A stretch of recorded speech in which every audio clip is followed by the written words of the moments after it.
जय हिंद, जय भारत। सभी का स्वागत, अभिनंदन। अपने इस YouTube चैनल पर हम पढ़ रहे हैं हमारा राजस्थान भाग 2 कक्षा 7। हमारा राजस्थान भाग 2 में कक्षा 7 का आज अपन चौथा अध्याय पढ़ रहे हैं, राजस्थान में कृषि विपणन। ये कक्षा 7 के साथ साथ प्रतियोगिता परीक्षाओं के लिए भी अति महत्वपूर्ण है। चलिए स्टार्ट करते हैं। राजस्थान में कृषि और विपणन। विपणन किसे कहते हैं? तो जिसमें क्रय विक्रय होता है उसको विपणन कहते हैं। यस, तो नाथू नाम का एक किसान है, जिसमें नाथू के किसान से जोड़ने का प्रयास कर रहे हैं। नाथू एक किसान है जिसने खेत पर मूंग की फसल पैदा की थी। मूंग की फसल पैदा, पिछले वर्ष मूंग की कीमत बहुत अधिक थी, अतः क्षेत्र में सभी किसानों ने मूंग की फसल ही बो दी। परिणाम यह हुआ कि अब मूंग की पैदावार अधिक होने से उसे बेचने में कठिनाई का सामना करना पड़ा। नाथू को सभी को सामना करना पड़ा और स्थानीय स्तर पर फसल को बेचने में काफी प्रयास किए हैं। यदि कोई फसल खरीदने को तैयार भी हो जाता है तो दाम बहुत कम देना चाहता। ज्यादा पैदावारी हो गई थी, इतनी पैदावारी हो गई थी कि यह कोई खरीदना नहीं चाह रहा था, और यदि खरीद रहे हैं तो उसके पैसे कम दे रहे हैं। जितने उनका पैसे मिलना चाहिए उतना पैसे नहीं मिल रहा था। तो इससे नाथू काफी परेशान है। इस समस्या का नाथू जैसे कई किसान सामना करते हैं। फसलों की अच्छी पैदावारी होने पर उन्हें अपनी उपज का सही दाम नहीं मिल पाता है। इसके लिए सरकार द्वारा कृषि उपज मंडियों की व्यवस्था की गई है। चलो अब बात करते हैं राजस्थान में कृषि उपज मंडी। कृषि उपज मंडी एक बाजार है। जैसे अपने बाजार लगते हैं जिसमें अपन सामान को खरीदते और बेचते हैं, वैसे एक कृषि का भी एक बाजार लगता है जिसमें जितनी जो पैदावारी हुई है उस निश्चित जगह पर आकर के वहां पर किसान जो है अपनी फसल को बेच सकता है और उनका पैसा ले सकता है।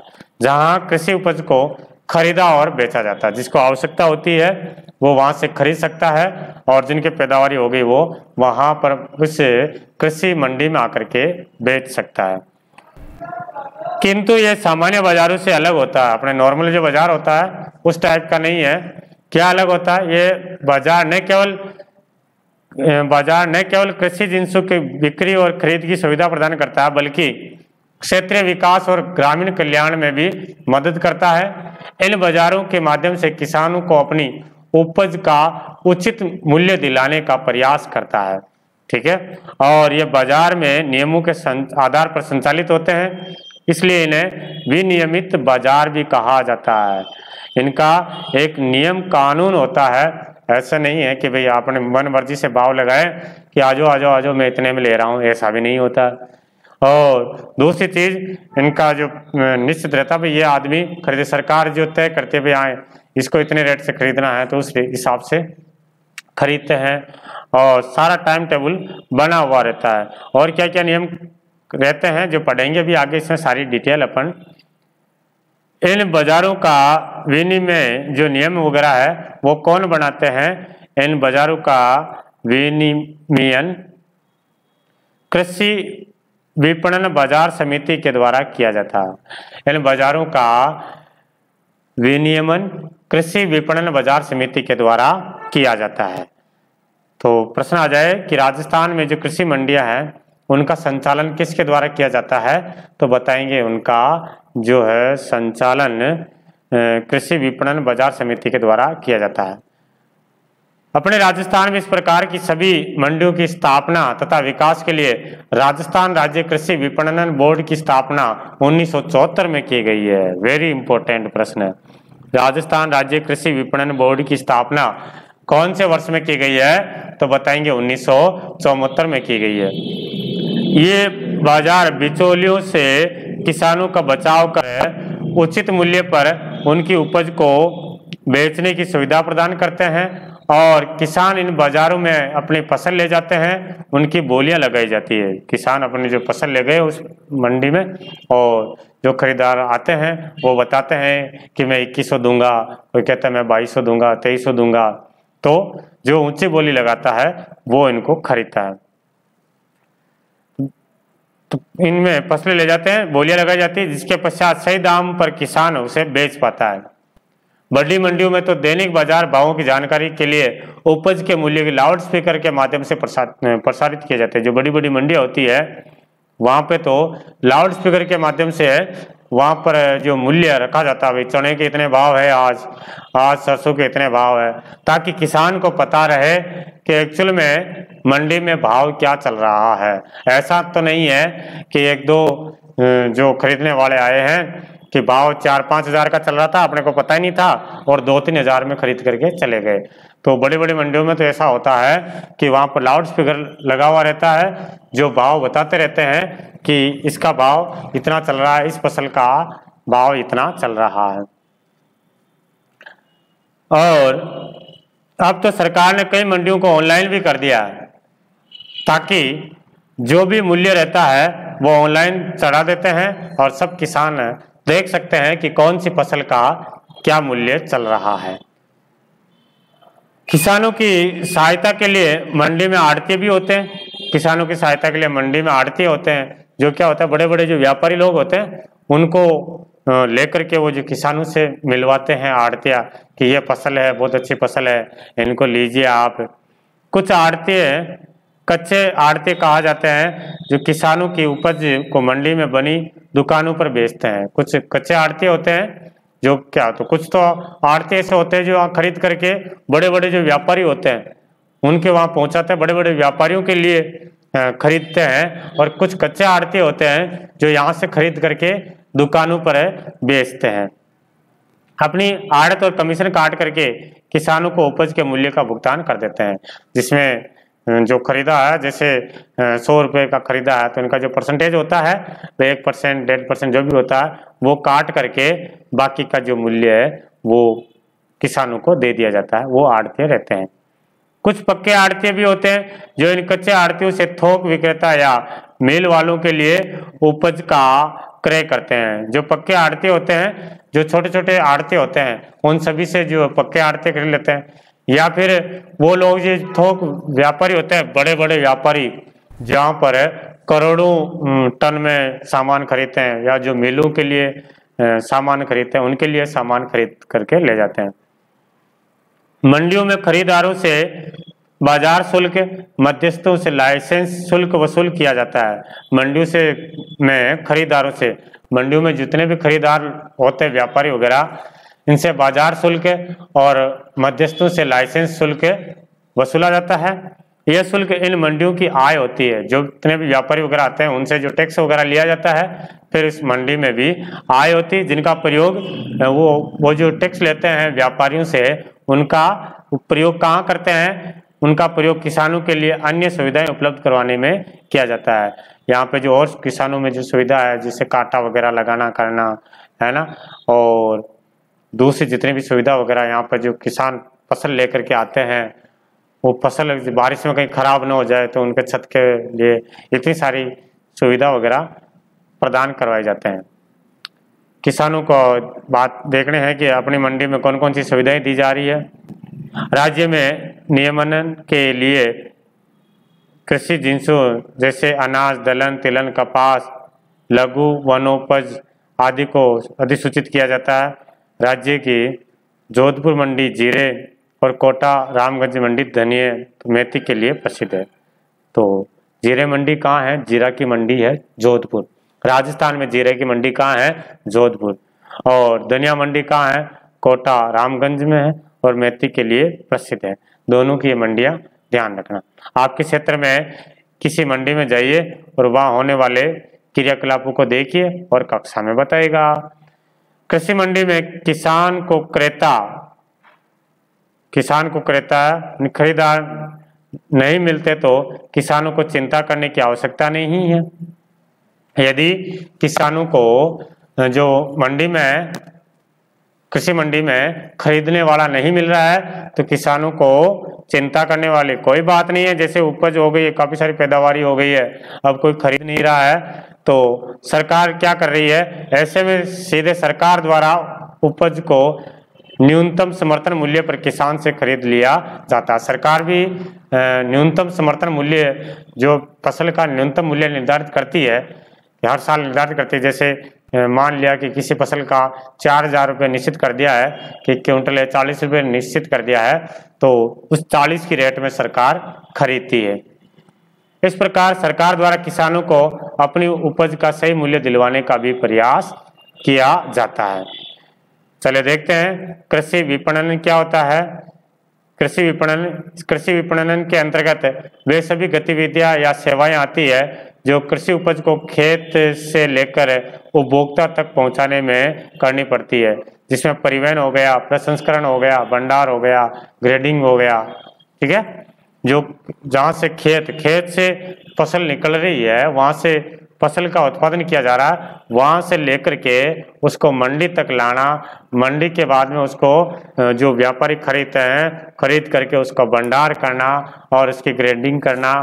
ठीक है, उसको तैयार करना, जिसके लिए उसका उत्पादन किया गया वो तैयार करना, ये सारी किसमें आती है? कृषि विपणन में आती है। कृषि उपज मंडी किसानों की कृषि उपज के भंडारण और विक्रय के लिए चुने हुए कृषकों की जो सरकार द्वारा वित्त पोषित स्वायत्तशासी समिति है, जो बिचौलियों के शोषण से किसानों को बचाते हुए तोल मोल दोनों का किसान हित में ख्याल रखती है। कृषि उपज मंडी किसे कहते हैं? जिसमें जो बिचौलिया वगैरह होते हैं उनसे किसानों को बचाती है। और ये राज्य सरकार द्वारा वित्त पोषित, सरकार के द्वारा चलाई गई एक वित्त पोषित स्वायत्तशासी समिति है, जिसमें किसानों को अपनी फसल का सही तरीके से तौल और मोल करवाती है। फिर उसके बाद देखते हैं सार्वजनिक वितरण प्रणाली पीडीएस पब्लिक डिस्ट्रीब्यूशन सिस्टम। जैसा कि आपने जाना होगा, सरकार नियमित कृषि बाजारों के माध्यम से उत्पादकों अर्थात किसानों को उचित मूल्य दिलाने का प्रयास करती है, किंतु सरकार का एक उद्देश्य यह भी होता है कि आम उपभोक्ताओं तक ये उपज एवं अन्य खाद्य वस्तुएं सही दामों पर पहुंचे। सरकार जो है उनसे ले तो रही है, लेकिन वापस जब उनको जरूरत पड़ती है तो वापस देना भी सरकार का ये दायित्व बनता है, तो प्रयास कर रही है। जिसमें क्या कर रही है, इसके लिए सरकार ने सार्वजनिक वितरण प्रणाली पीडीएस पब्लिक डिस्ट्रीब्यूशन सिस्टम की व्यवस्था की गई है, जिसमें किसानों से सरकार द्वारा खरीदी कुछ उपजों विशेषकर अनाज को उचित मूल्य की दुकानों और राशन की दुकानों के माध्यम से गरीब उपभोक्ताओं तक पहुंचाने का प्रयास किया जाता है, जिसमें सरकार गरीबों को कम मूल्य में अनाज वगैरह, गेहूं, चावल, इस प्रकार के और अन्य कई सारी चीजें उपलब्ध करवाती है, जिसमें खाद्य सुरक्षा के लक्ष्य की पूर्ति में सहायता प्राप्त होती है। यह खाद्य नागरिक आपूर्ति उपभोक्ता मामला विभाग द्वारा किया जाता है। आगे देखते हैं सार्वजनिक वितरण प्रणाली पीडीएस।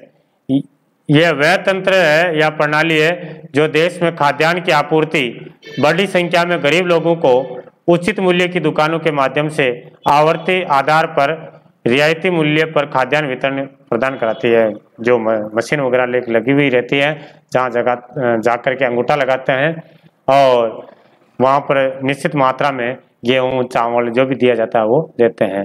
ठीक है, उचित मूल्य की दुकान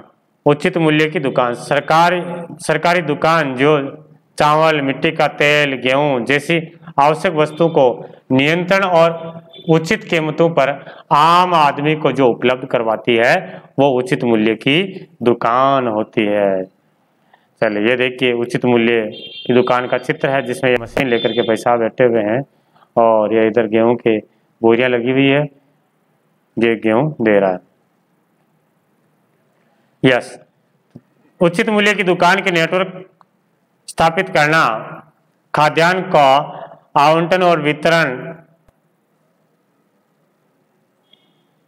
खाद्यान्नों का आवंटन, वितरण और राशन कार्ड जारी करना, उचित मूल्य की दुकानों के कामकाज का परीक्षण एवं निगरानी आदि की जिम्मेदारी राज्य सरकार की होती है। तो कहाँ पर जो है उचित मूल्य की दुकान रखनी है और कौन कौन से खाद्यान्न वहाँ पर बांटा जाना है, खाद्यान्न जो बांटा जाएगा उसके लिए राशन कार्ड बनाना पड़ेगा। राशन कार्ड बनाना, उचित मूल्य की जो दुकानें हैं उसका जो पर्यवेक्षण करना, उसकी निगरानी करना और जांच करना, सारी जिम्मेदारी किसकी है? राज्य सरकार की है। उचित मूल्य की दुकानों के नेटवर्क के माध्यम से गेहूं, चावल, चीनी, केरोसिन जैसी आवश्यक वस्तु का वितरण मासिक आधार पर नियमित रूप से किया जाता है। ठीक है, जो डेट फिक्स कर दी जाती है कि इस महीने में इस तारीख को दिया जाता है तो तब देते हैं। वर्तमान में प्रत्येक जिले में राज्य की उचित मूल्य की दुकानों पर point of sale POS point of sale machine रहती है जिसमें अंगूठा लगा करके ये बांटी जा रही है। मशीन द्वारा उपभोक्ता को बायोमेट्रिक सत्यापन के उपरांत राशन सामग्री का वितरण किया जा रहा है। इससे न केवल सार्वजनिक वितरण प्रणाली पीडीएस की सामग्री के कालाबाजारी पर अंकुश लगा है, बल्कि लक्षित और लाभार्थियों तक सामग्री पहुंच सुनिश्चित हो सकी है।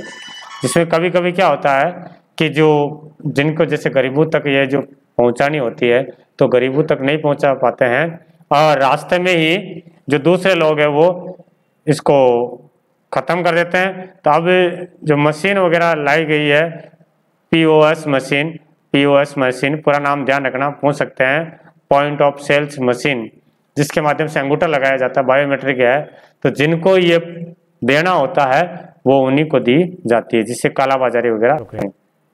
यह पता लगाए कि आपके क्षेत्र में उचित मूल्य की दुकान कौन सी वस्तु है, उचित मूल्य कहाँ पर और कौन कौन सी वहाँ पे मिल रही है। तो इस अध्याय में अपन ने जाना कि हमारे राज्य में किसान कृषि उपज को मंडियों में बेचते हैं। जो किसान की फसलें होती है, पैदावारी होती है, उनको कहाँ बेचते हैं? तो कृषि उपज मंडियों में बेचते हैं। और सरकार किसानों को उनकी उपज का उचित मूल्य देने के पश्चात भी राज्य के निर्धन वर्ग तक खाद्यान्नों को सही कीमत पर सार्वजनिक वितरण प्रणाली के माध्यम से पहुंचाती है।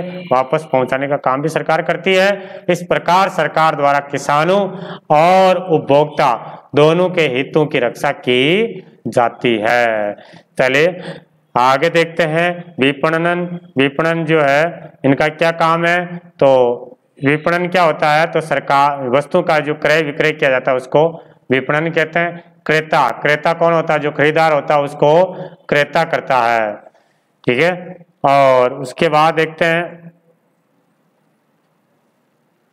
न्यूनतम समर्थन मूल्य क्या होता है? तो सरकार द्वारा निर्धारित मूल्य जिस पर किसानों द्वारा बेचे जाने वाले माल को खरीदने हेतु तो सरकार तैयार है। सरकार एक रेट तैयार करती है कि हम इस रेट पर ये फसल खरीदेंगे, वो न्यूनतम समर्थन मूल्य होता है। चलिए क्वेश्चन आंसर देखते हैं।